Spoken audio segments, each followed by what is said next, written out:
Right now. Good morning. So let's start this celebration of life. All right.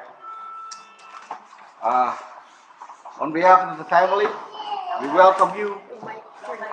Hello. There you go. All right. A little closer. Sorry about that. Take two.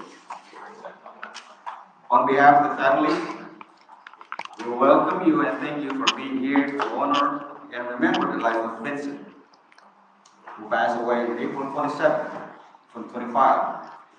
Your presence is a great comfort and reflection of the love shared during his lifetime. This viewing is a time for remembrance, reflection, and prayer as we recall the many ways Vincent touched our lives. May we also find peace in God's promises. Let us begin with a prayer. If I may call my daughter-in-law Brooklyn, please. Come on. Thank you.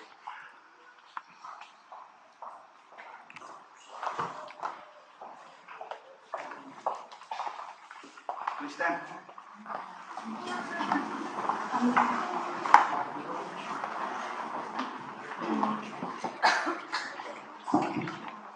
In the name of the Father, the Son, and the Holy Spirit. Amen. Heavenly Father, we thank you for the life of Vincent and for the time we were blessed to share with him.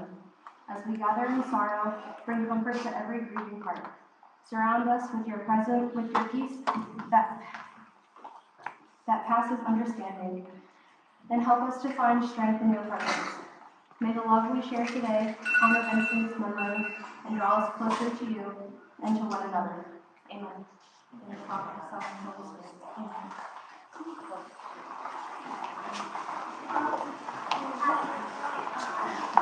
All right. Now I'm calling our other daughter-in-law, Vincent. Please come up. Oh, never mind. That's a proxy. Come on, thank you.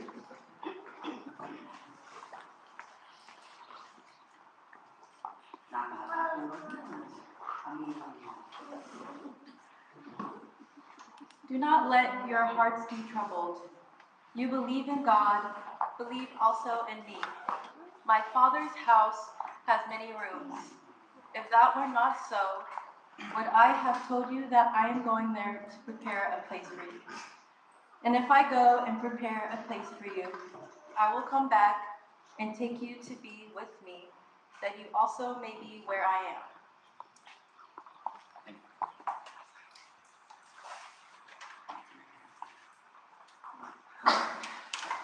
Now, let us be comforted, knowing that Vincent is now at peace. Oh, there you go. It's fine now. I'm sorry. Take two again.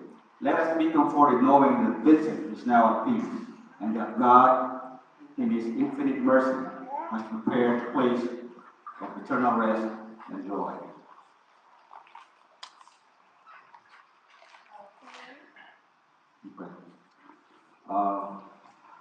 As we continue to honor Vincent's life, we now take a moment to reflect more deeply on who he was, his character, his journey, and the impact he made on those around him. A eulogy gives voice to the memories and love we carry in our hearts and help us celebrate not just that Vincent lived, but how he lived. Okay? It works. Yeah. All right. Now, let me tell you a little bit story. Hello? You have to be closer there. Yeah. Hello? Yeah. Sorry about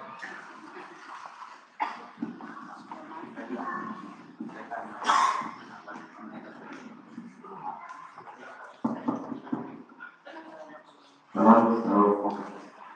As I was saying, let me tell you a little story.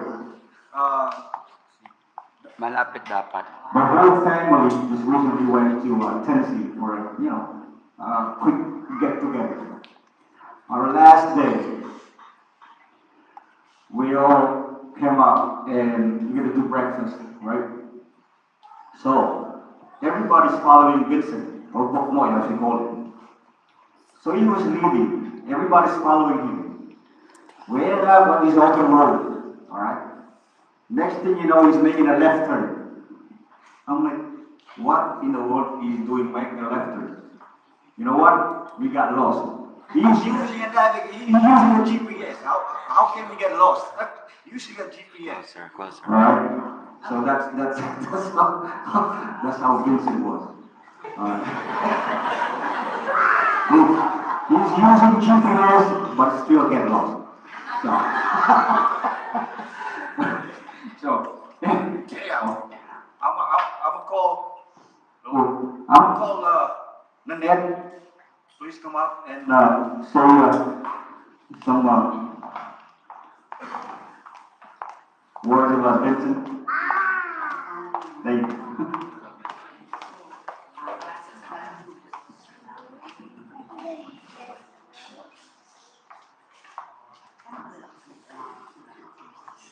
Good morning, everybody. My name is Nanette Almeda. I am Brian's aunt, his dad's sister, or Vincent's great aunt, or on the Filipino side, we're referred to already as grandma. Yesterday was both a blessing and a heartbreak. It was actually the first time that we meet Vincent in person. My mom, Vincent's great-grandmother, saw him once when he was little in the Philippines. Since he moved here, we only managed a few quick FaceTime calls when Brian would visit us in Seattle. And Vincent was always respectful. Boknoy, as we never got used to calling him Boknoy because mommy always said, why Boknoy? But he was always respectful. He always spoke to us in Tagalog, which surprised us very much.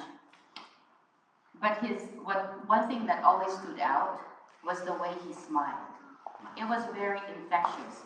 He smiled, big smile, as he spoke and saying thank you, because we always said, oh, you're so guapo. You know, you're like Darren Espanto, this celebrity back in the Philippines. And I didn't even know that he could sing. And so, you know, that was a nice, comparison. There was always a plan for Vincent and Jody to visit with their parents back in Seattle to reconnect with the Almeda side of his family. And we always appreciated that plan, and we always looked forward to it. Unfortunately, that visit never happened for Vincent. Still, Mommy and I, along with the rest of the Almeda family, always heard about good things about Vincent. How smart, loving, respectful, selfless, hardworking, and passionate in whatever he was doing. And we truly believed it. Seeing the number of people that are here today and yesterday, it was very evident that all those words were truly a representation of how Vincent was. We loved Vincent from the moment he was born, even though we were thousands of miles apart, and communication was not always constant. He was family. And today, on behalf of the Almeda family, I want to say thank you to batista-bautista family, especially baby. We call her baby, but for real, the grandma's name is Jocelyn, Eric, Brian, and JT, for raising such a wonderful young man. Vincent was who he was because of your love and guidance. He was an Almeda, but you all did the hard work and get the credit for who he really was. This loss will forever be etched in our hearts, but let us find comfort in knowing that Vincent will not be alone in his next journey. He will be welcomed with open arms by his great-grandparents on both sides, his Lolo Oli, in our Heavenly Father's kingdom. We love you, Vincent. Boknoy, rest in peace.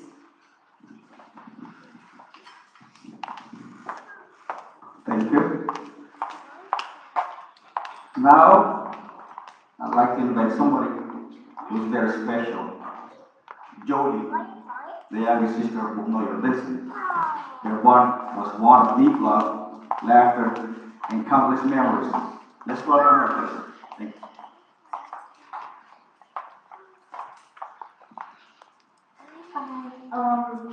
Obviously, I'm his sister. He was my brother, and I grew up with him since I was 2 when he came to the U.S. He didn't like me very much. He locked me in a closet and actually got in trouble by that. But as I got older, we became a lot closer, and he ended up becoming one of my best friends.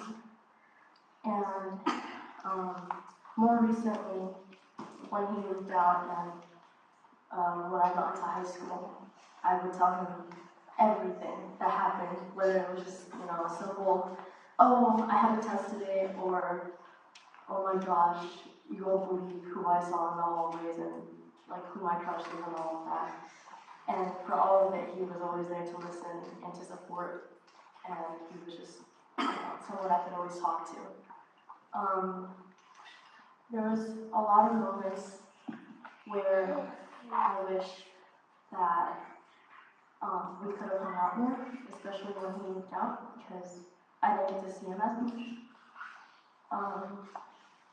The last time that I saw him, it was just in the house. He was taking care of Mom because she just got surgery. And so, he would still go out with his girlfriend and all. But when they came back, I didn't really get to say hi to them or see them. I kind of just let them do their own thing. And I kind of wish that I got a chance to give him a hug and tell him that I loved him. And I really wish I got to hug him one last time. I didn't notice it until he left us, but he spoiled me a lot. I didn't realize how spoiled I became with him. He would give me some money if I wanted food. I asked him if he could buy me a bundle of powder for skins, and he gave me $100.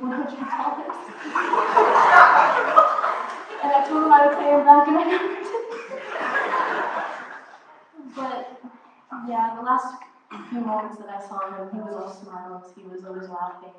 He brought a lot of joy to everyone in the family, and it's good to see. It's nice to see that so many people loved him and appreciated him just as we did. I'm gonna miss a lot of things about him, mostly his voice and how he would call me fat and annoying. But I know that was just his way of showing his love towards me, and I'm gonna miss a lot of that.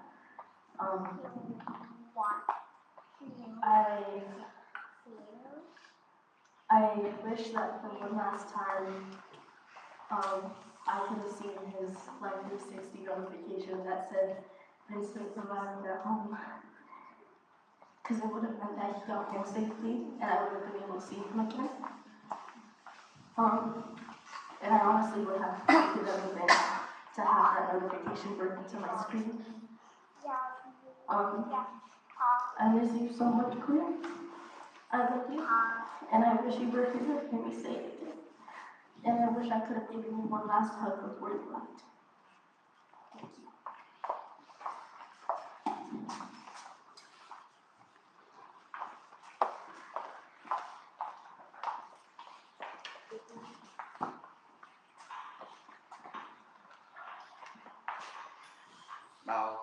Now, please welcome Buknoy's beloved Mamita, as they call her, Lord Mamita, who will share a few words from the heart.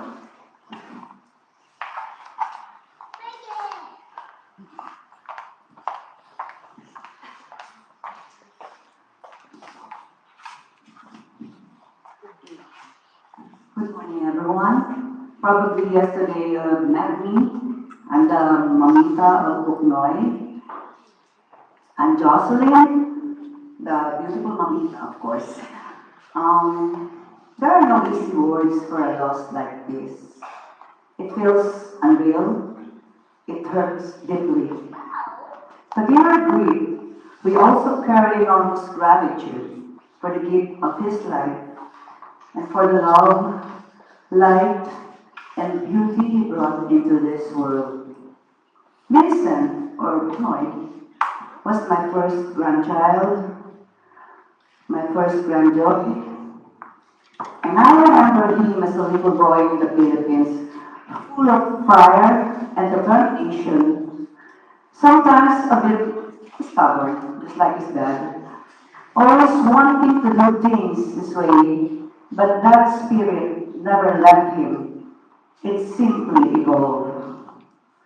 When we came to the United States, we saw him grow into a kind, respectful, and gentle young man, carrying with him the best of his both roots and his growth.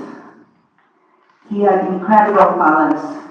He played guitar and violin with heart, bringing music to life in a way that touched people. But one of his greatest gifts was his eye for storytelling. Vincent became a professional event videographer, capturing weddings, celebrations, and life's most important moments with care and artistry. He didn't just record events, he preserved memories, told stories that made people see and remember it. His work was more than a career, it was a calling, a way of honoring life through his lens. Vincent recently graduated from college just last year. It was one of his proudest moments and one of ours too. He worked hard, overcame challenges, and achieved something truly meaningful. He was so excited for what came next. In fact, he had just received a news, an upcoming promotion to Associate IT System Engineer. He couldn't wait to step into that new chapter, full of hope, ambition, and the quiet confidence that he was ready. He excelled in all he did, but more than his achievements, it was his spirit that left a mark. He was thoughtful, sweet, a little forgetful, at times, yeah, but always present in heart. He never needed to speak loudly to be heard. His kindness and calm presence spoke volumes. As a child, he loved finding Nemo, which he often pronounces Nemo. The story of a little fish finding his way through a large and sometimes scary ocean. Like Nemo, Vincent had an adventurous soul, braving new places, going through challenges, and finding his way with pride and courage. Now I believe he has found his way home, not just in our memories, but into God's loving embrace. Psalm 34, verse 18 says, "The Lord is close to the brokenhearted and crushed in spirit." Today we feel that closeness. And though we ache for Vincent or goodness, we trust he is now at peace surrounded by light and eternal love. Vincent Pinoy, my Pinoy, thank you for the music you shared, the moments you captured, the love you gave. From that strong-willed child in the Philippines to the gifted and gentle man you became here in the U.S., you made us proud. You made life brighter. We love you endlessly. We will miss you forever, and we will carry you with us always. And believe me, every time I'm going to hear these lyrics, I'll find you in the morning sun, and though the night is faithful, I'll be looking at you, and I'll be seeing you. Blessing po ako sa Sir Pinoy. I love you. Until we meet again. Maraming salamat po.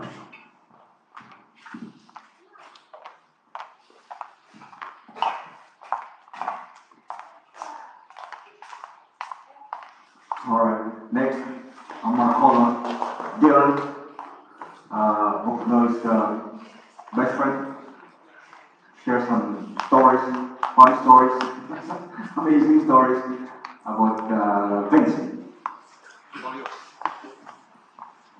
Hey everyone. I just want to start us off, guys. I just remember this was around 2 years ago. Me and him were driving the car, and I just remember I just made a joke to him talking about, like, hey, whenever we have kids in the future, our kids better be best friends. Like, they gotta carry the torch for us. And I still think about it to this day, but sorry. But if you ask me who was the most ideal best friend, without a doubt, it was Vincent. He was by my side, like, one of the most transformative years of my life. If you look at that photo of me every 6 months, you'll see a different person, physically, mentally, and emotionally. And all that growth was because of him.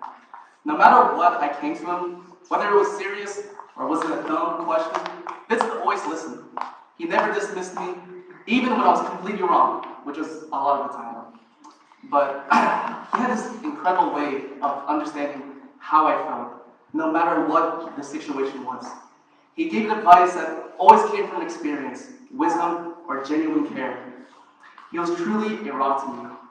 And Vincent, he truly had it all. Gym bro, fashion demon, all-star chef, you name it. But God really had to nerf him somehow by making him 5'4".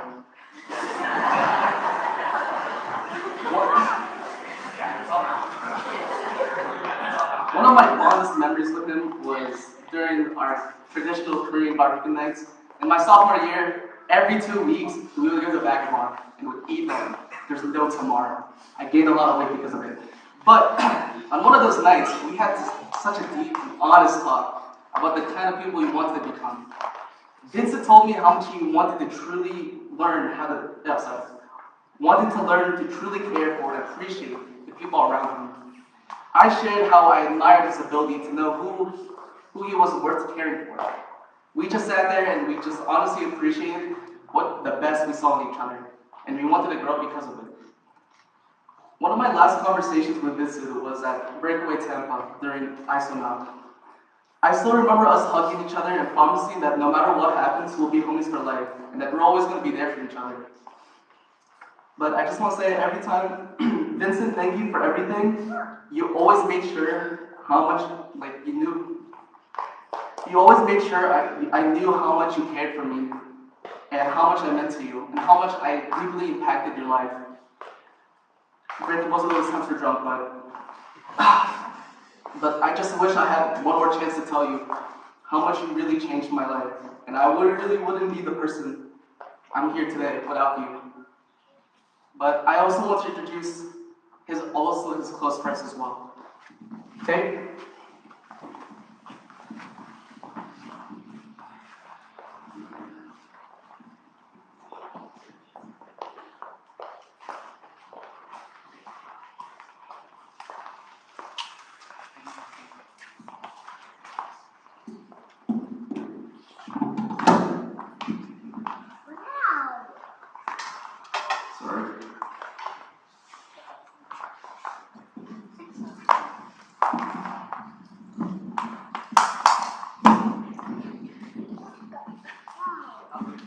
Hello, good morning everyone. My name is Tate. I was one of Vincent's closest friends. I'm actually coming down with many of my friends over here from Maryland. And we share a lot of memories. And I don't want to talk about the memories, but come to a closure with a letter that I've created. So, if you may.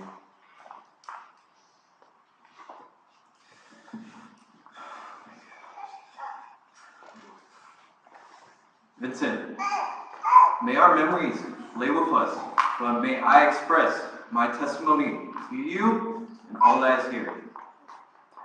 You were the first to solely be my first and true friend, my rival, a compassionate listener and voice, but most importantly, a true brother, purely to me.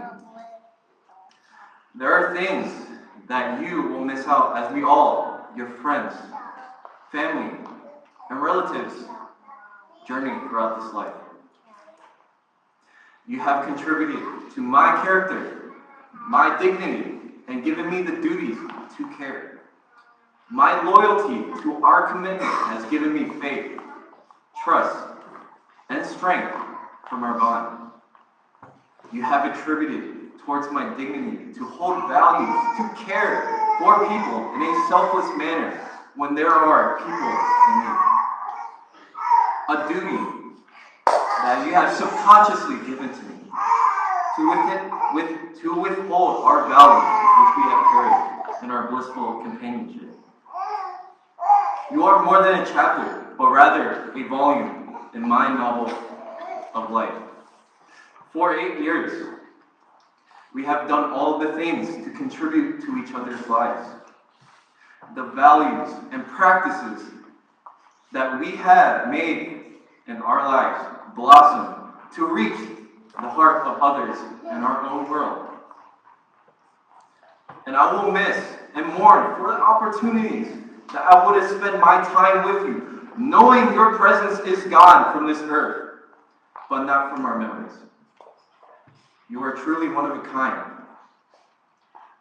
I am thankful towards your parents and your guardians for creating such a value into my life and from those that are with us, even without your presence. Almeda family, you have my gratitude and grace deep within my heart and soul.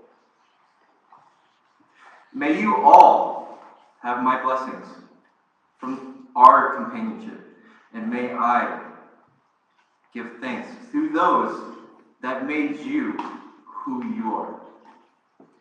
May His presence be used in the kingdom of God. Thank you.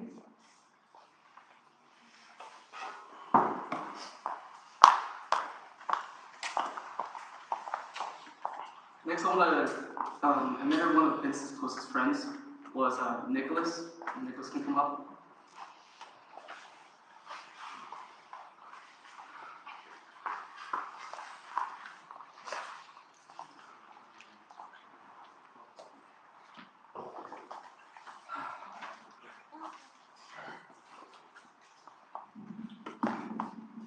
When I met Vincent, I honestly thought it was impossible to ever find somebody that truly has it all. Good personality, good style. I don't swing that way, but very attractive. Great sense of humor, and a great head on their shoulders, you know. Someone that was blessed with street and book smarts. Someone that has it all. Truly believe no one ever existed like that. I gotta say though, like Dylan said, if he was a little bit taller, he would have changed my mind. But one of the things that really made Dylan and Vincent's best friend is that they had a lot in common. You can see it in their style. We have a little joke in the friend group that every time that Vincent would do something, Dylan would copy along with a baby duck. And I guess he's imprinted on me now because I actually wrote that joke he made, and he completely copied from me. But it's okay. It's a good joke. I like it. I personally want to share two of my nostalgic memories that I had with him. Like really a hard character to find. Somebody is someone that can appreciate beauty in the moment, especially at a young age.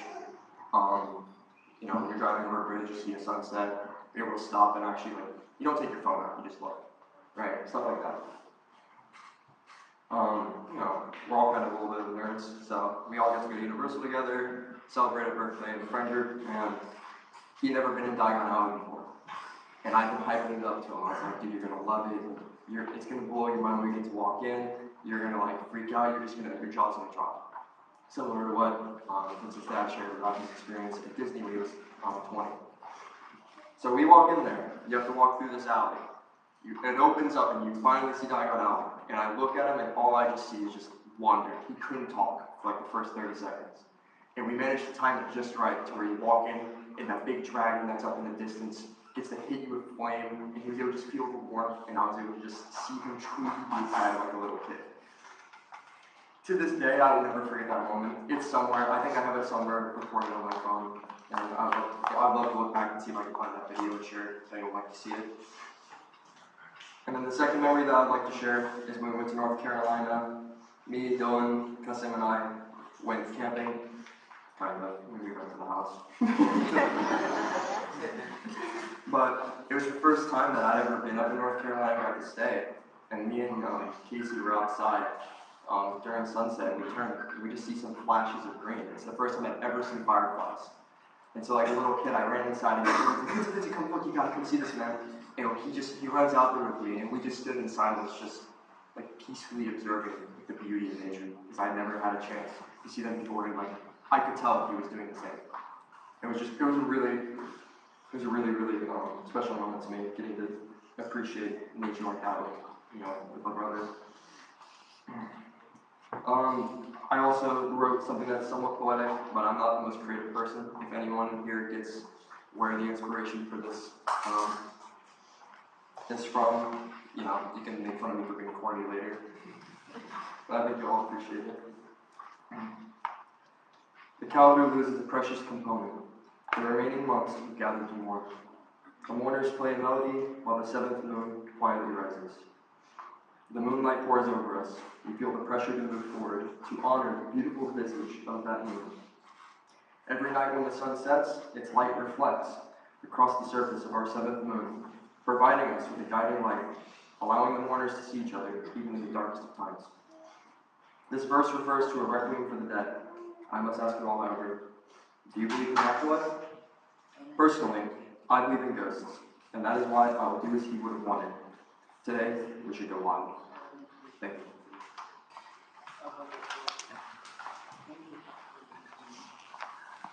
Before we start the next speaker, I want to share one more story, talking about directions as well. So, me and Vincent, we would hit the gym every single day. I'll pick him up from his house, force him to the gym. And after every gym session, we'd always go to PDQ. At this certain time, I had Vincent driving me, so I was too lazy. And after the gym, I was like, let's go get PDQ. And he goes, sounds good. Let me put it in the directions really quick. I was like, Vincent, it's literally down the road. We've been there 10 times. How do you not remember? But it's another fun memory I had of him. But the next person I want to have speak is Michael. If you can come up here, please.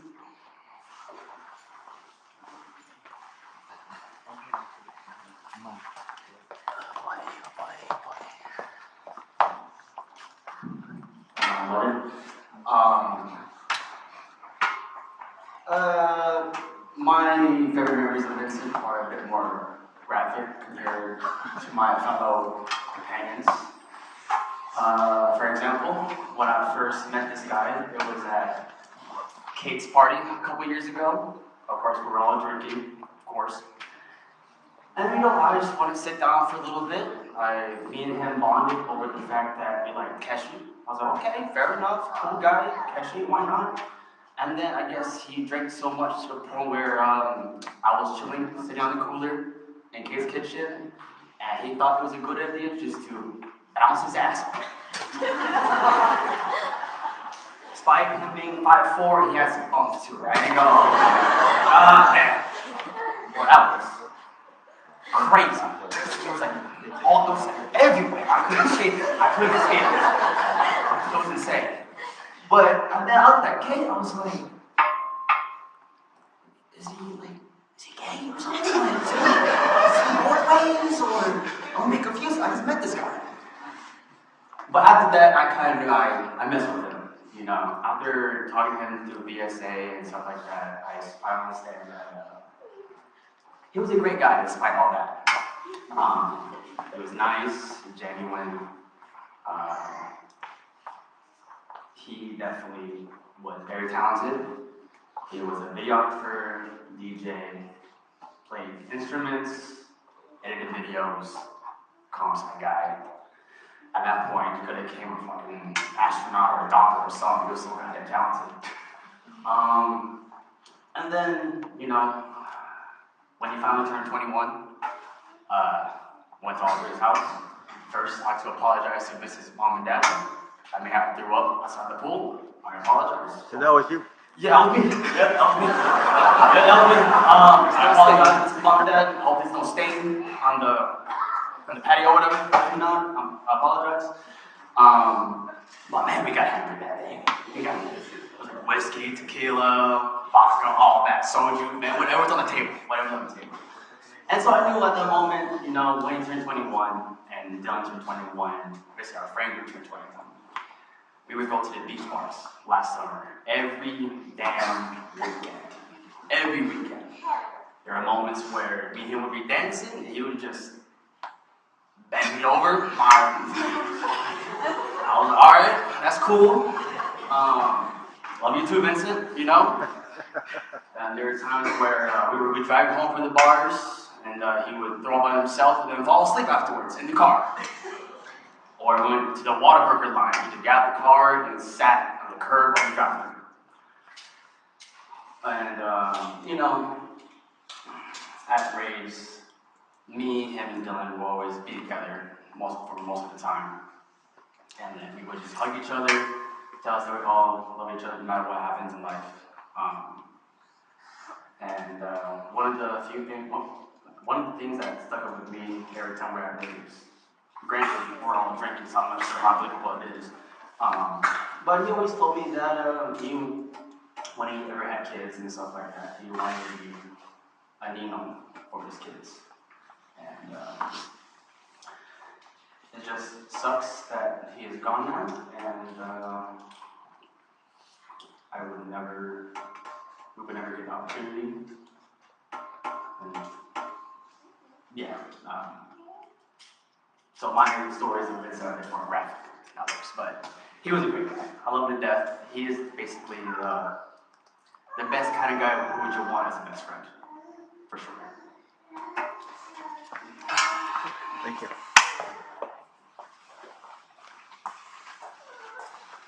Next, I want costume this week.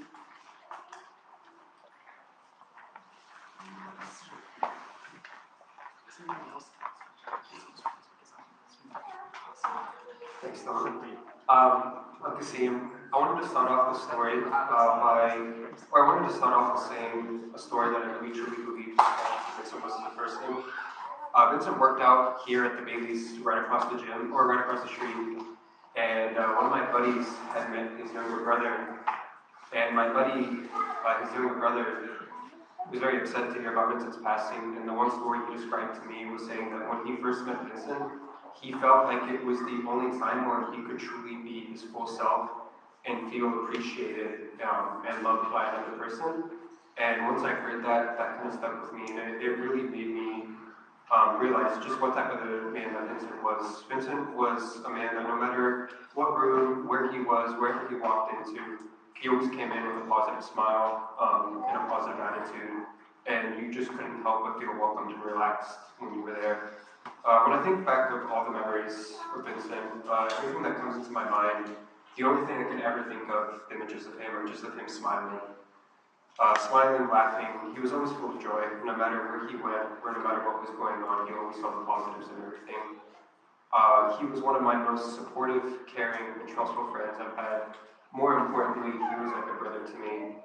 He was always our number one hype man, always lifting us up in spirits no matter what was going on.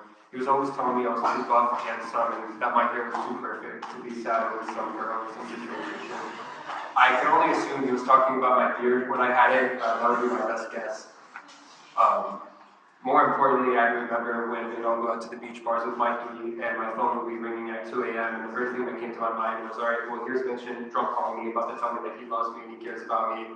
And that usually was the case, and then it was usually followed up by Dylan calling me about 10 minutes later saying the exact same thing. More importantly, this was a feeling of brotherhood that you really only come across once in a lifetime. Vincent was not only a friend to me, but like a brother. One memory that I could vividly relive with Vincent is when we took that trip down to Orlando, as Nick was saying. We went to Eulogy Market in Orlando, and we played a game of Guess the Odds, which, if you don't know what that is, essentially would be like, Dylan, what are the odds that you write the same joke as Nick? And he says 1 to 100. And if we both say the same number, then he has to do it. So I remember we said, Dylan, or Vincent, what are the odds that you go up behind some girl at Eulogy Market, put her hands in front of her eyes and go, guess who?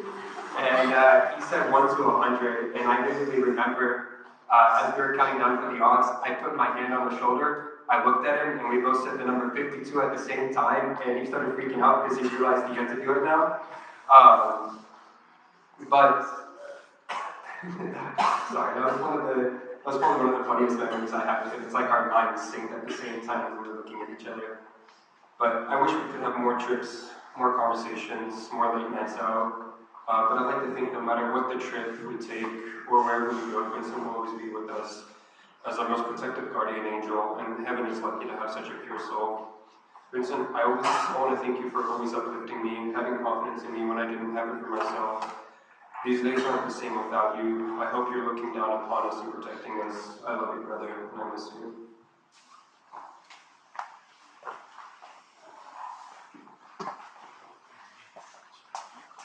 All right, thank you. If there are any more friends who would want to come up here and talk a little bit, okay? Come on. Sure? Only once? Twice?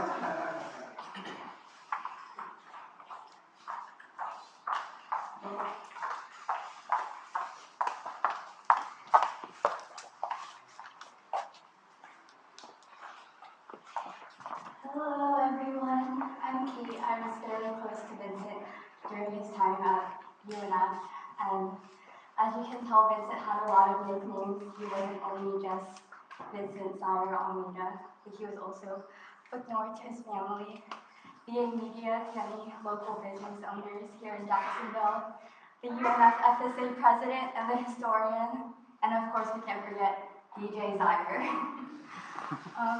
As you can tell, Vincent has a lot of hobbies. He was overflowed with so many talents. He loved to sing. He was also known as the one to always hog the karaoke mic at FSA events with his talented Tagalog songs and raps. But Vincent was with me when my dad passed away, and he always reminded me and comforted me whenever I would shed a tear about my dad, that it's okay to show emotions, whether it's crying, laughing, or just mad at the world. It's okay to express those emotions, and I want to remind you guys that that is what he would like to share with you guys today as we are grieving his loss. He always reminded me that he is looking down on us. Whenever my dad passed away, he would say that your dad is looking down on us. And he wouldn't want you crying. And of course he wouldn't want us crying, but to celebrate. So Vincent, next time we're under the electric sky, we won't just feel the bass of the loud music, or when the drop hits, we won't just be head banging, but we'll look up, we'll see the lasers, the bright lights, and know that you're looking down upon us. Thank you guys for taking time to be here. We would have really appreciated it. And of course, condolences to the Almeda family. Thank you.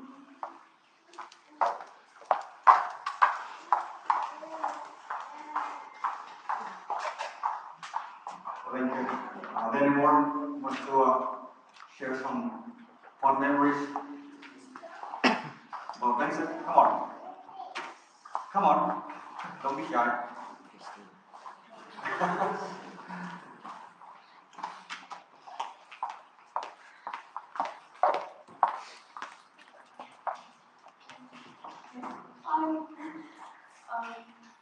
I'm Christina Weisman, and I was with Vincent for almost a while. Late August would have been 10 years. We met in 8th grade, science class, when we were assigned seats next to each other. Honestly, I got to know Vincent because I wanted to date one of his friends.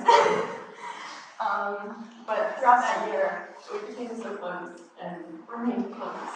And I'm so lucky to have had a friendship like ours to grow up with.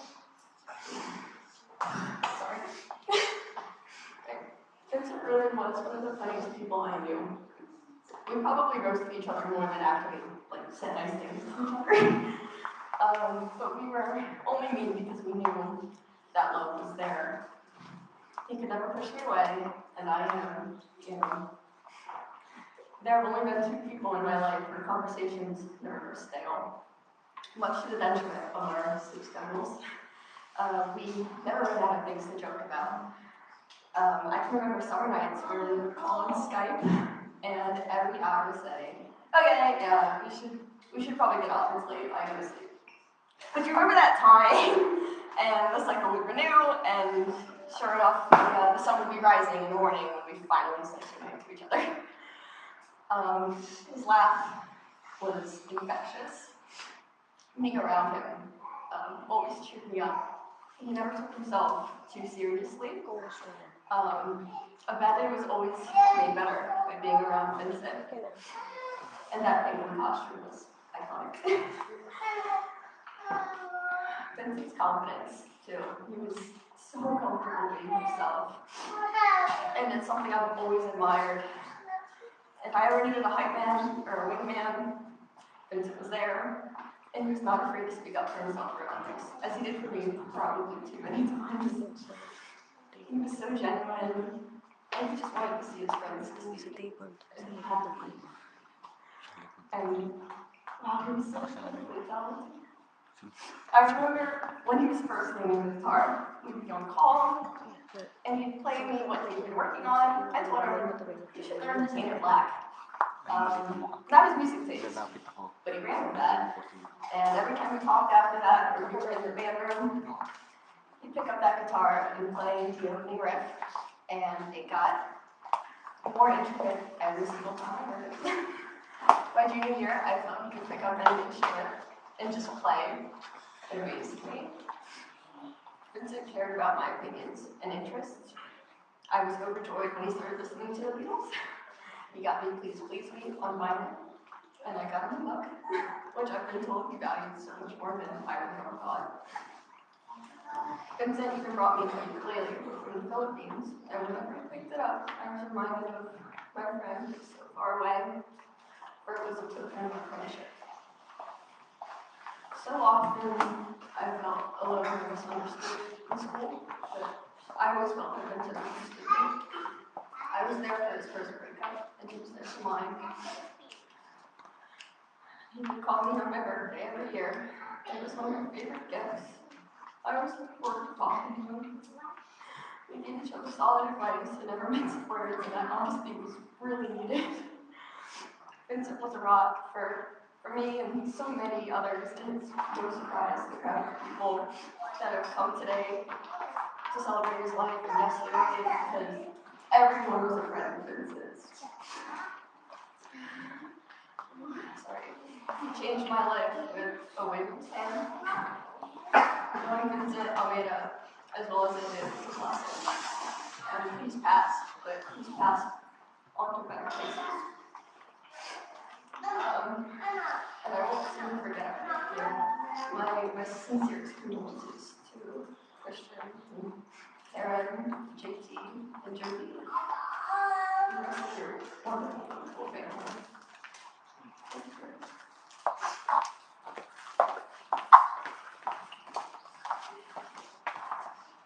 Thank you. This time I'm going to call Miss Frank. Please come on.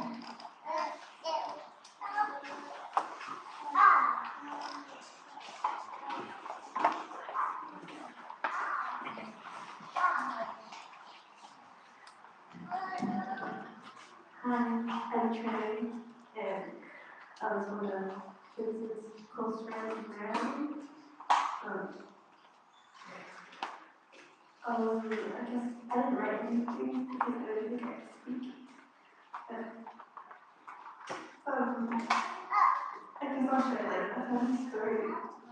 If you guys follow me, just the picture of me. I remember the conversation that I had with him that you don't look like a Vincent. And maybe you could go edit maybe you don't look that Vincent. I look like that. Then you look like a tree. And so, this was the day when Jacob came. We did have a lot of fun memories back in America. It was really good. He was very caring, very funny. Yeah. He just had a lot of love to give. I really put a memory through moved to Florida. It was very cool. And at some point, I had to graduate high school in 2021. So he made the drive up to me the whole 12 hours.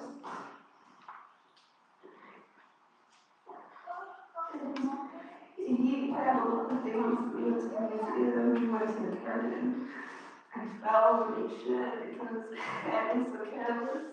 But he took care of all my scars on my hands. Very natural. So we have matching bears. We, by chance, that we bought the same bear in New York, but we didn't know each other yet. And then during school, I brought that bear around because it was just something comfort to me.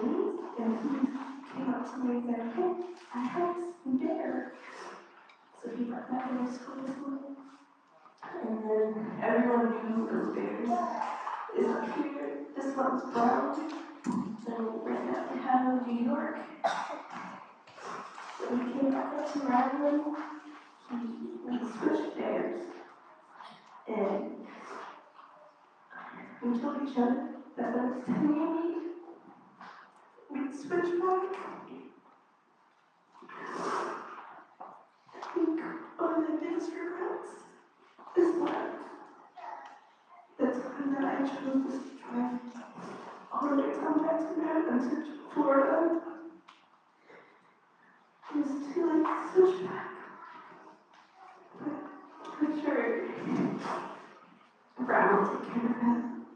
And New York will be safe for me as well. But yeah. It was a good game. As a habit, which you could never do. Thank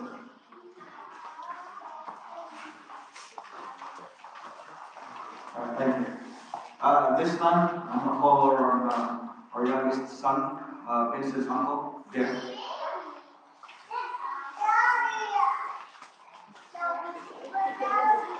Hey everybody, I'm Jeff. I'm Uncle Jim, as what they call me. This memories that I want to share. I didn't really prepare a speech. This is all over him. Okay? I was there when he was born to this world,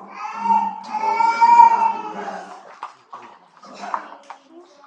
but he's always like a little brother to me. He meant everything more than a nephew. Alright. I remember when he was born as a baby, I thought he was the most beautiful baby I've seen. I always find myself sneaking into my brother's room just to stare at him when he was getting born. And my brother would just look at me, what the fuck are you doing? I just wanted to stare at him, you know. But that's back then, at my own baby now. I think they're the beautiful babies. But, you know, we're 10 years apart, so we got to experience a lot of things together, you know. From, as a kid, he was like a little brother. I would, you know, play with him as well with Jody. I think that's the most fun times of my kid, younger years, when me and Pokemon would make fun of the hell of Jody. We would make her cry. It's nothing. And that we think is the funniest thing in the world. And the next thing you know, we would chase us and fucking whoop our ass. I was basically their babysitter when I visited from Arizona to Maryland, you know, so that way my mom and his parents could go to a casino or something. I don't know if they did over there, but all I know is I find myself just playing the most random games with his kids. Uno's our favorite game. Jody was like the most fiery. I would bring back that time. This could be good. You guys knew him as the most respectful, talented. He was always like that. As a kid, when he was brought here in the Philippines, I think he was the most asshole kid. You tell him something, like, hey, do this, he's like, okay, don't go, or who cares? Like, I wanted to pop him then, but I know what's coming his way when he gets to the US, but that's that right there. No, and then he turned out to be the most finest young man I've ever met. You know, I always want, hopefully, my kids will turn out to be like him. You know, he's like a role model to me. You know, he picked up any skills. Like, you tell him something, for some reason he gets so good at it, so freaking quick, and gets bored. And I get jealous of that. You know, it takes a long, long time for me to get used to something. I even gave him this black car, the Chevy, yeah, the Sonic. I also gave that car now, but that way. Because, you know, he came down here with no friends, nothing, and I was always there for him. Like, here's the car, so that way, I don't know what it is in America, but cars is the biggest part of your image. You know what I mean, as a teenager, so I thought, here's the black car, maybe it'll be popular, and look, God, they're like the most popular kid in Florida right now, but who's here? You know, he just loves you and shit, just spend time with you. But Booknoy, now he's the most respectful. He never once disrespected me, and I was always cherished every moment that I had with him. He even built me my first PC, and I need to learn how to take care of that PC because God, that thing is dusty. But I would like to thank everybody that loved him as much as we did. Okay. And the only thing I ask for Booknoy is to really look out for our kids, his cousins. You know, I love them so much. You guys know how I truly feel about this situation. I used up in TV certain thinking about them. So please keep them in memory, because I know at the end of this day, we all will want. Allow me to move on from this.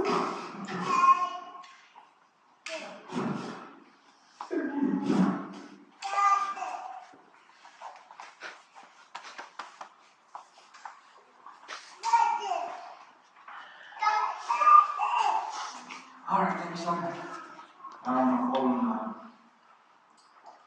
Vincent och Usman.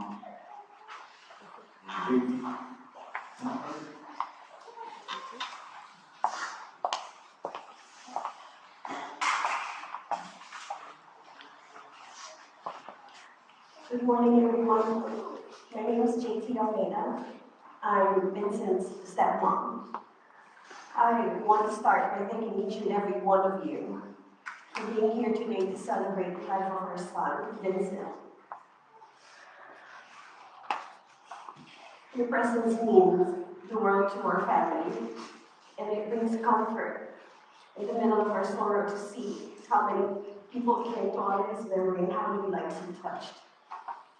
Share stories and stand with us in love and support. Vincent wasn't my son by birth, but from the moment he entered my life, he took up space in my heart that only a son could fill.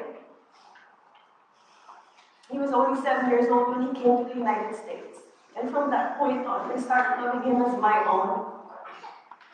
It hasn't always been easy, but as he grew, he became the best son any parent could ask for. I remember one night, we were just having a random conversation at home over a few drinks. And out of nowhere, he looked at me and said, "I feel so lucky and blessed to have two moms." Then he told me everything. He told me something I'll never forget. He just blurted out, it was out of the blue. He said, "Between you and my biological mom, there's no one I love more. She gave me life, but you raised me and loved me like your own, and I want you to know that I truly appreciate you, Mom." I said, "Aw, that's so sweet. I love you too, but you're drunk, so go to bed." He started laughing and scratched his head and headed to his room. But deep inside, I was holding back my tears because that's who Vincent was.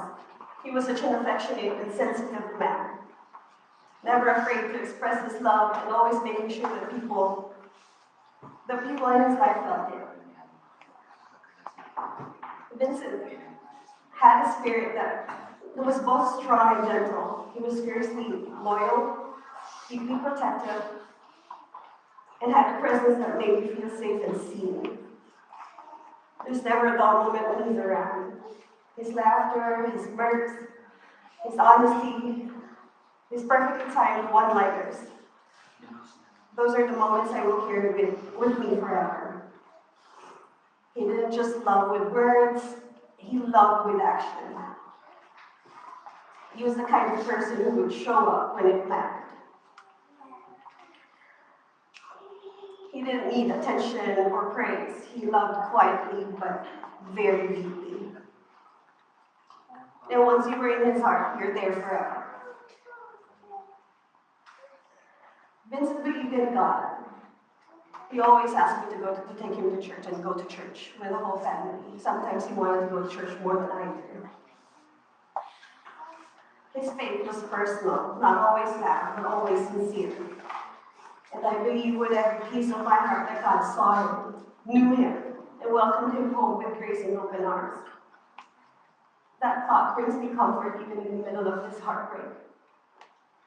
He was only 22, and while none of us were ready to let him go, we know that his years were full of meaning. He left behind so much love, so much memories, and a legacy of compassion, strength, and loyalty. Vincent, Anna, thank you for letting me love you. Thank you for letting me be your mom. Thank you for that night and those words.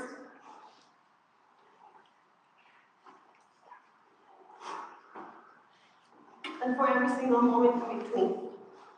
I will miss your random visits, text messages, your quick calls that turn into over an hour of catching up, but ultimately I will miss you. You will always be my son, and I will carry you with me every day until we meet again.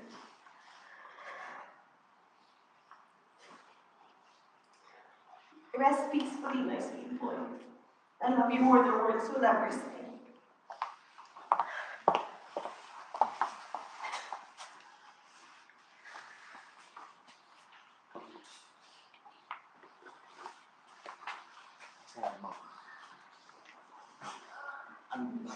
Okay, at this time, pay attention to the screen. We're going to show a short clip about basically, come on, follow me. Video. If ever I had a video, would you dance in it?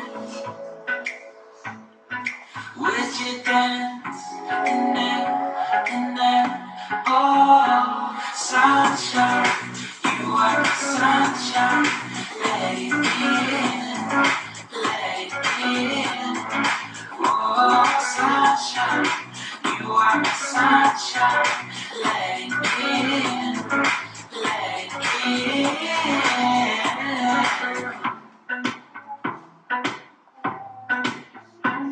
They said that you loved me all alone. Now I see you dancing with some other man. I wanna see where this goes. I need a light to see it home. And I want you to know, sunshine, you are the sunshine. It's another hour when I wake up. There's more than just friends. Sunshine, you are the sunshine. Let it in, let it in.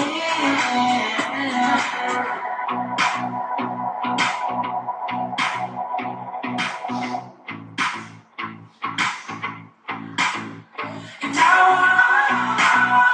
wanna feel for you. I wanna do and feel it too. I wanna see you come around my way. And I wanna feel for you. I wanna do and feel it too.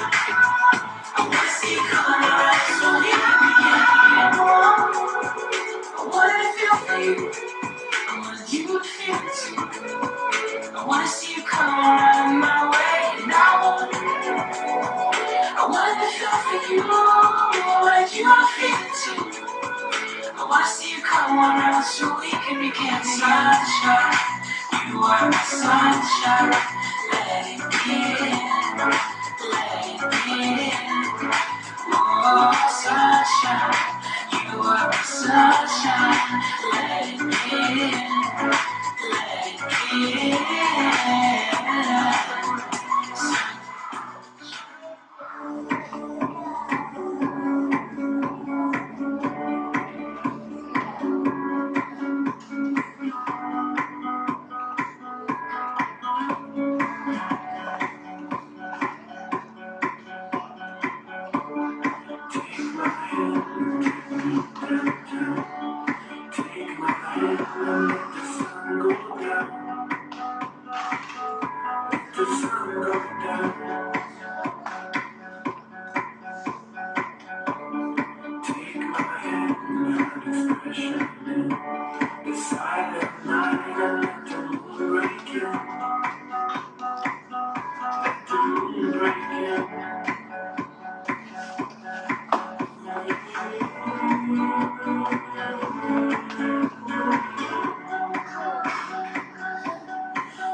Sorry, I'm sorry.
I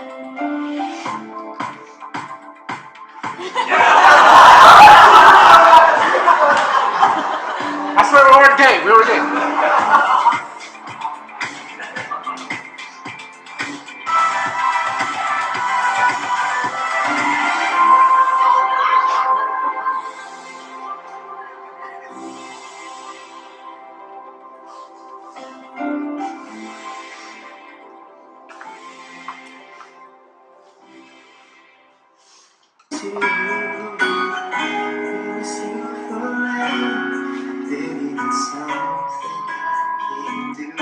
Oh, I could say that I'll be all you need, but that would be a lie. I know I don't need hurt you. I know I only make you cry. I'm not the one you needed. I love you. Goodbye.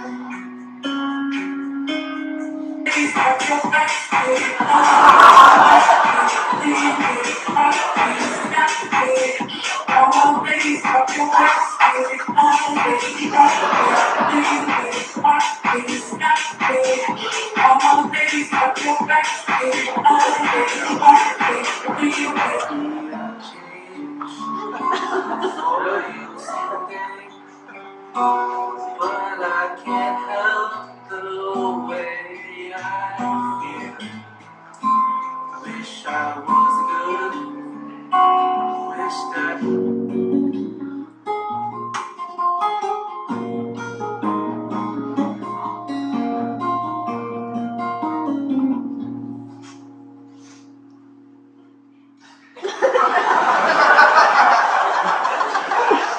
Mistakes that you made, the worst one to find.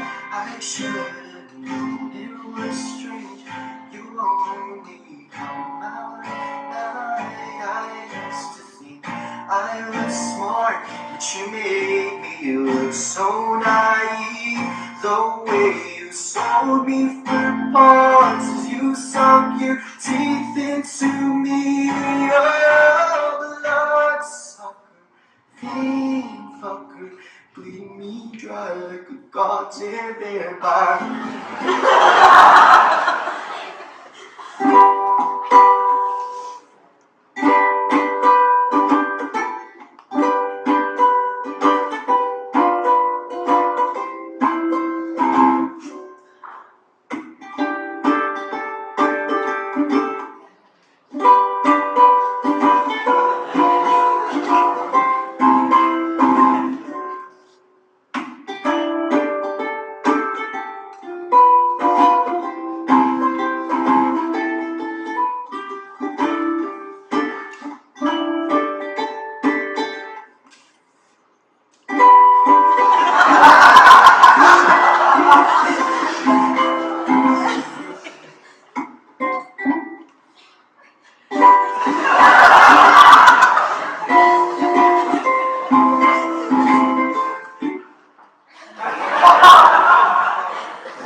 As you can hear, he's a small kid, deep-rooted, a very talented guy. This time I'm going to call on our eldest son, Vincent's dad. Christian.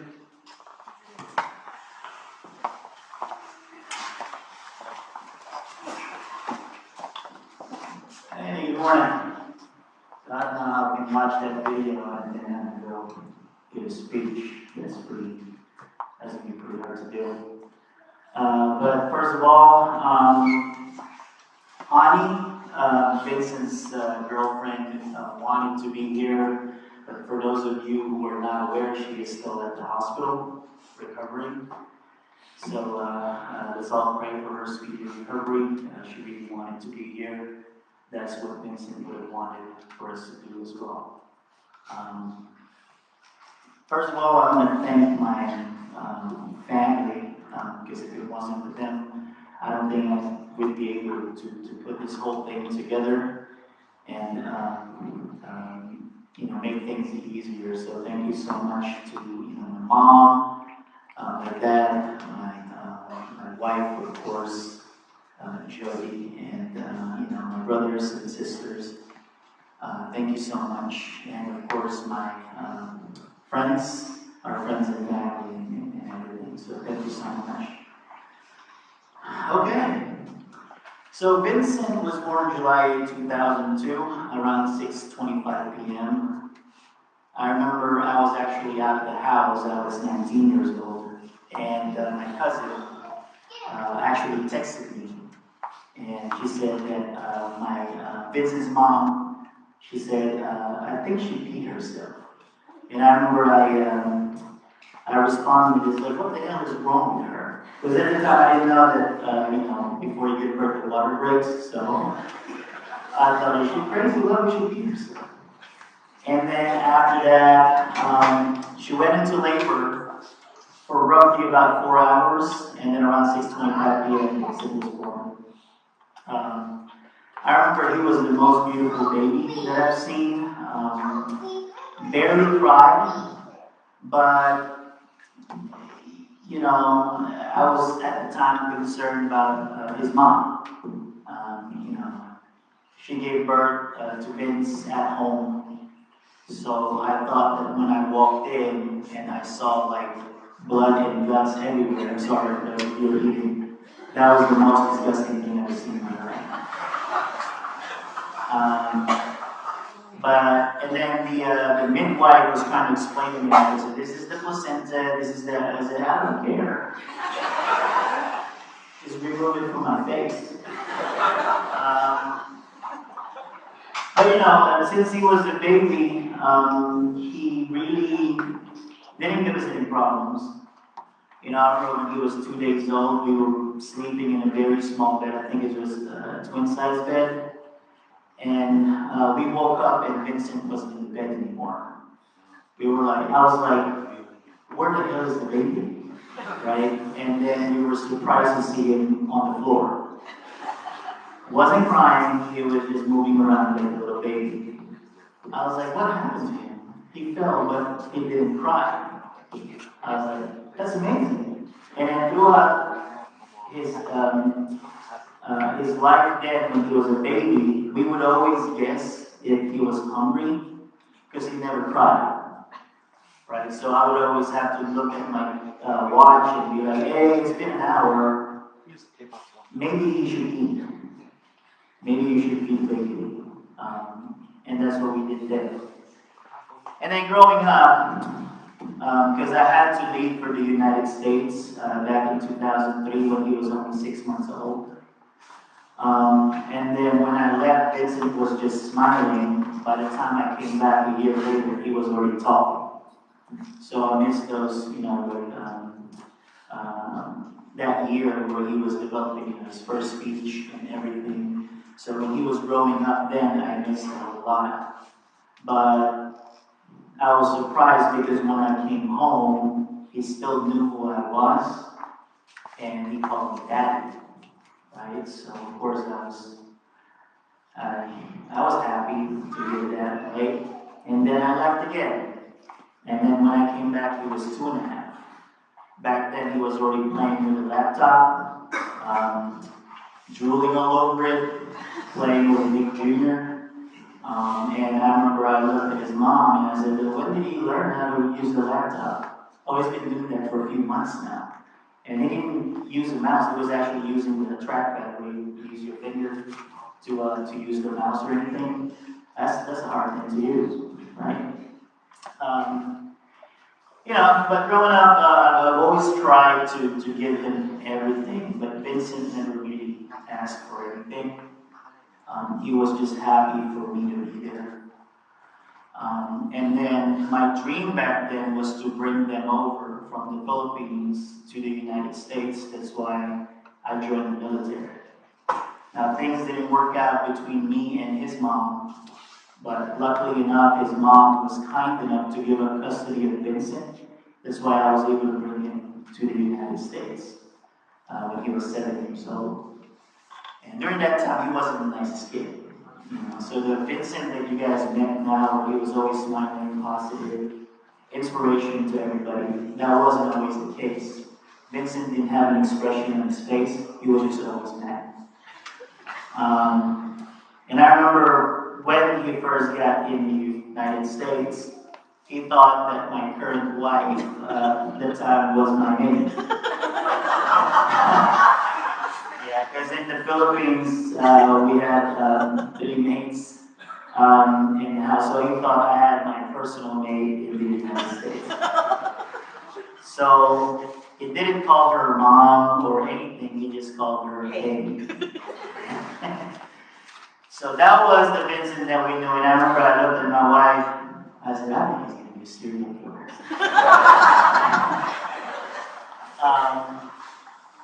But you know, thanks to my wife and her family, because shortly after Vincent arrived from the Philippines, I had to deploy to Afghanistan for 7 months.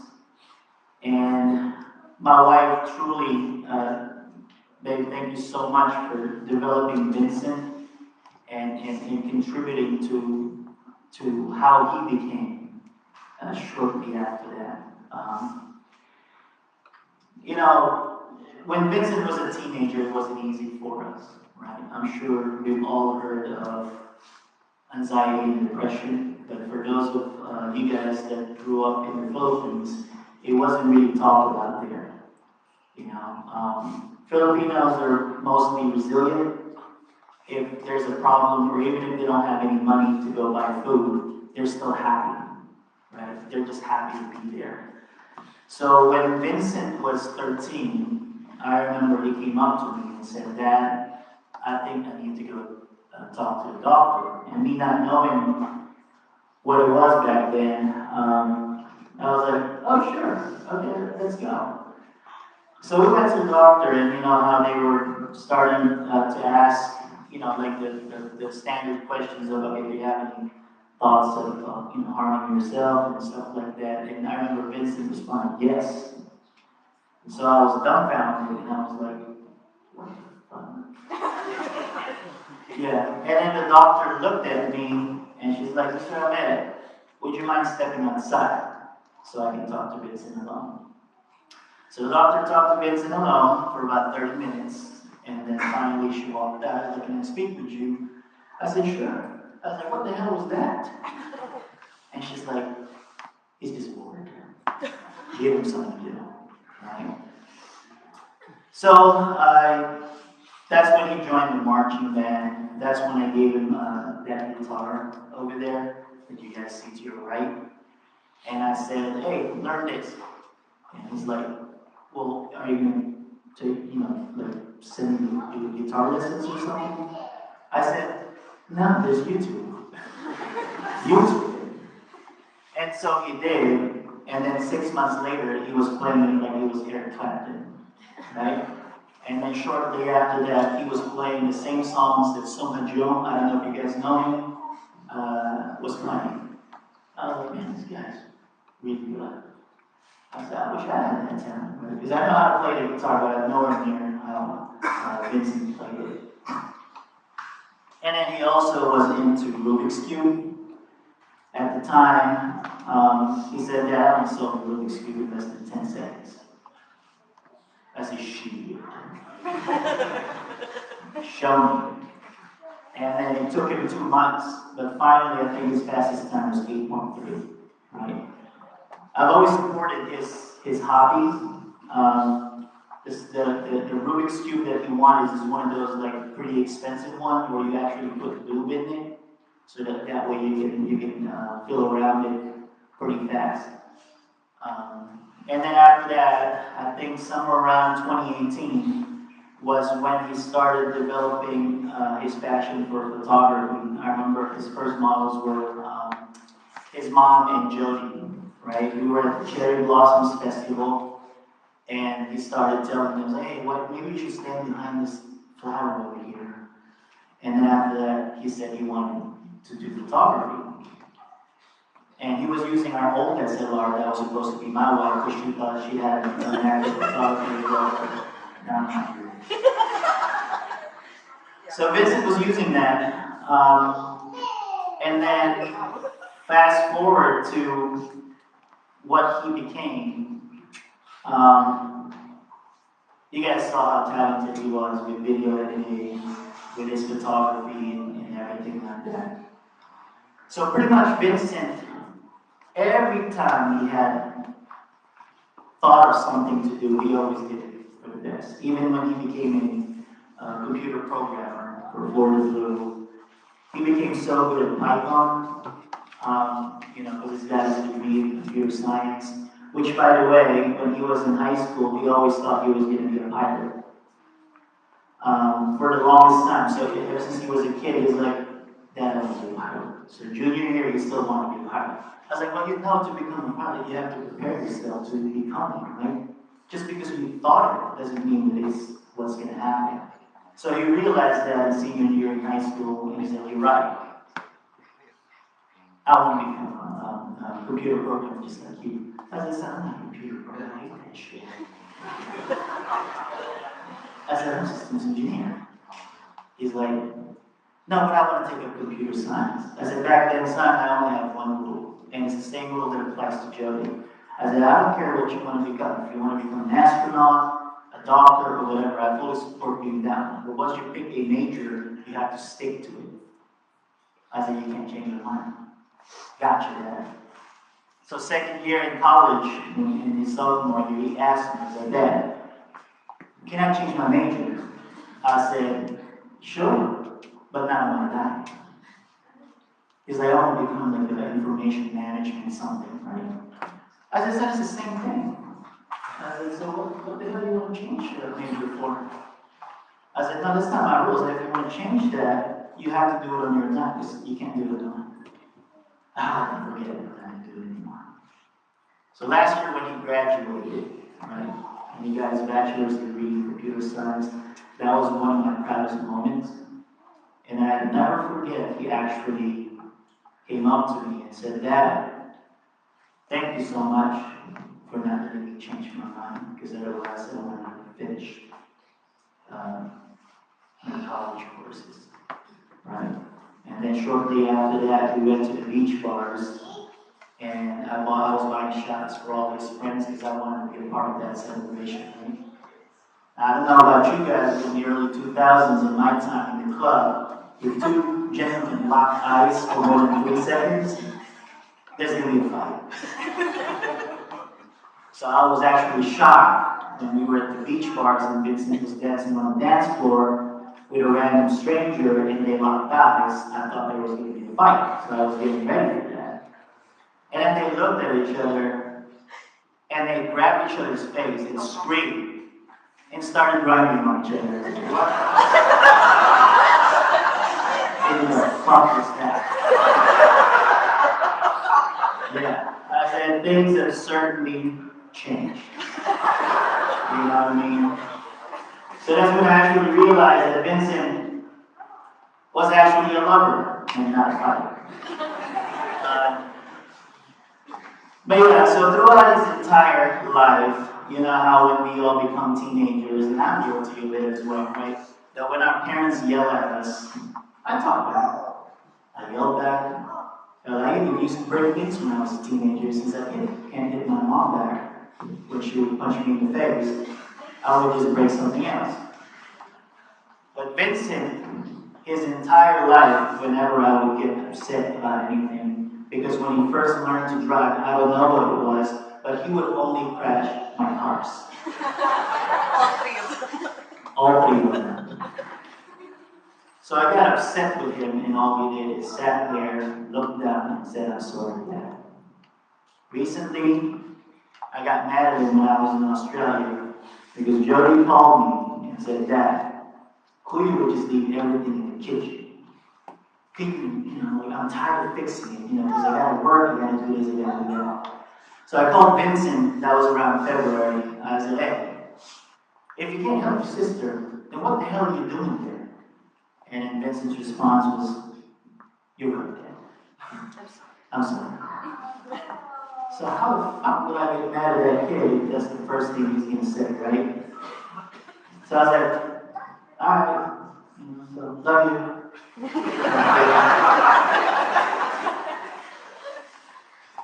So the thing that I want to say is that Vincent throughout his life was never really given as a problem. So when this whole thing happened, to my surprise, really, I was shocked. I shut down for 4 days where I couldn't talk to anyone.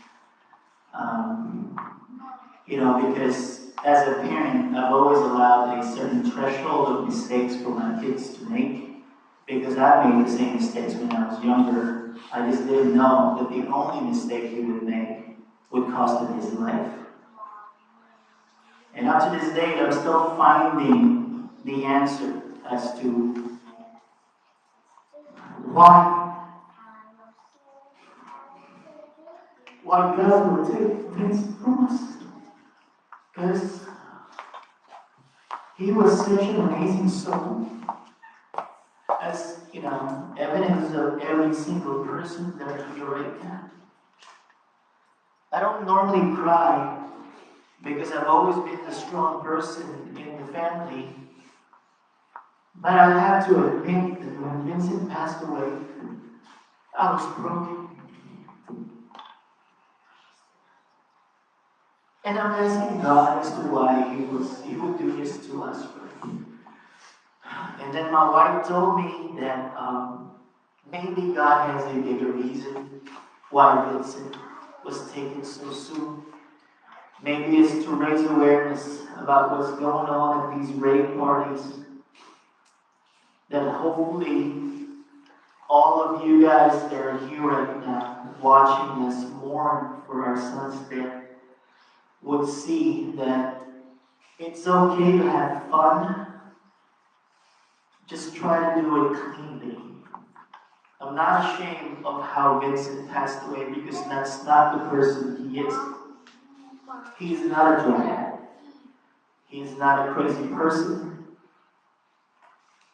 He was just trying to have fun.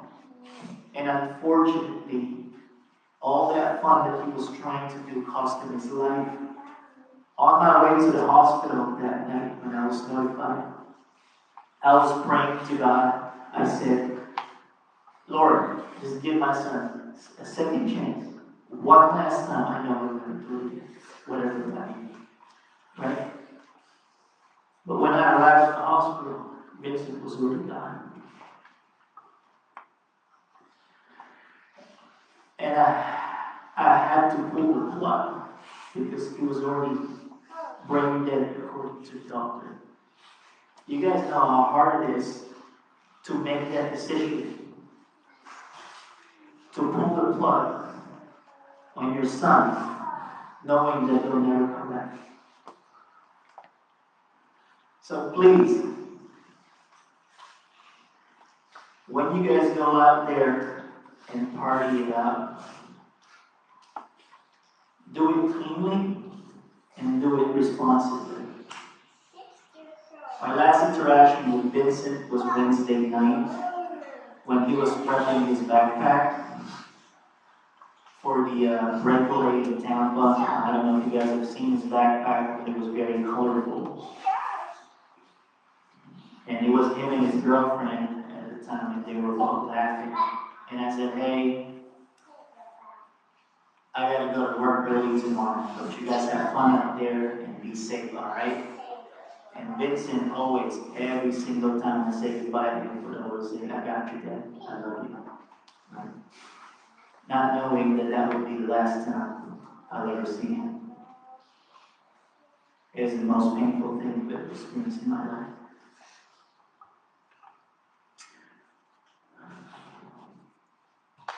But we all remember Vincent as this kind, loving kid, so I don't want to end it on a bad note.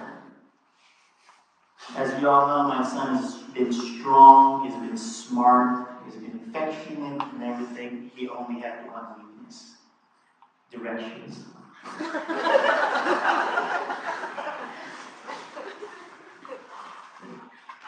I remember when we used to go to the gym, believe it or not, I used to go to the gym. I know. There's only one term to get to Planet Fitness. And I remember Vincent just learned how to drive. I said, hey, let's go to the gym. I said, alright. So he got in the car. driver's seat. And we sat there for about 2 minutes. Look, and then he was looking at me. He's like, where are we going? I said, to the gym, Planet Fitness. He's like, how do we get there? I said, you fucking kidding me. I said, we've been going there for 3 months. You don't know how to go there? It's like, I don't know, I don't really pay attention to that. Then on top of that, he used to go to Old Mill High School, or middle school too, for about 6 years. He still didn't know how to get to his school when he finally started running. So I guess that's a good thing, right? To have a son who has so many advantages but only one weakness. So I guess in a way he's kind of like Superman, right? And directions is his kryptonite, right? But to end it all, I guess, I just want to say thank you to everybody here. It makes us feel really good to know that this much people love my son. I didn't know how much of an impact he made on the Filipino community here in Jacksonville and in his college and the work that he did. So please don't forget about him. July 8, 2002 is his birthday. So whatever you guys are doing then, just think about him that day. And again, thank you so much to everyone. Enjoy the rest of your morning.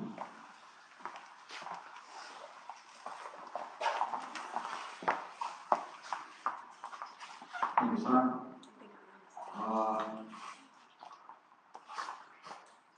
This time we're going to do the devotion prayers. Who's that?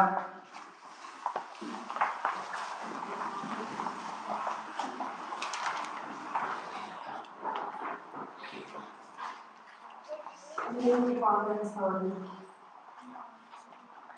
In the name of the Father, and the Son, and the Holy Spirit.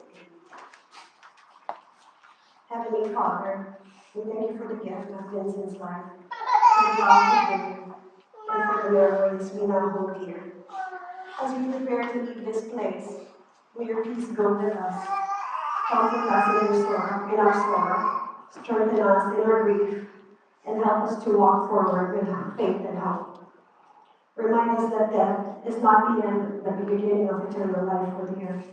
We entrust Vincent into your loving care, knowing that he is safe in your arms, free from pain, and resting in everlasting peace. May your grace continue to sustain this family and all who mourn, and may we find comfort in your unending love. In Jesus' name we pray. Amen. In the name of the Father, Son, and Please remain standing. Call again Vincent's dad with the closing statement. Please.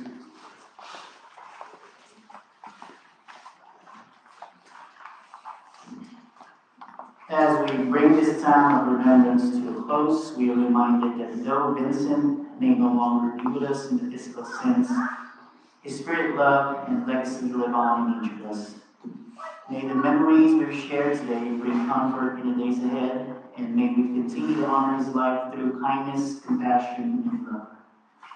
We will continue to remember Vincent with a celebration of life, where we will gather again to share his stories in the future, reflect on his journey, and rejoice in the impact that he made on all of us.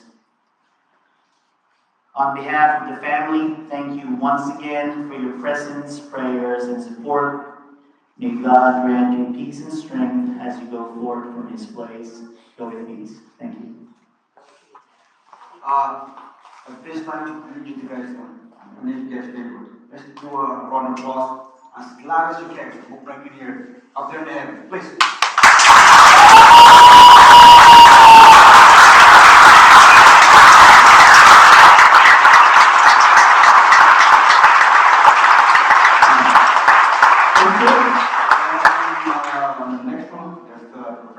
Coffee, sodas, water. Feel free to go there.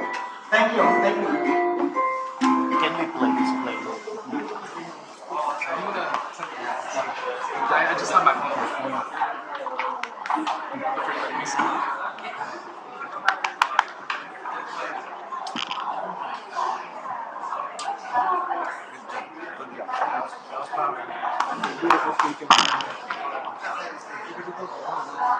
Kasi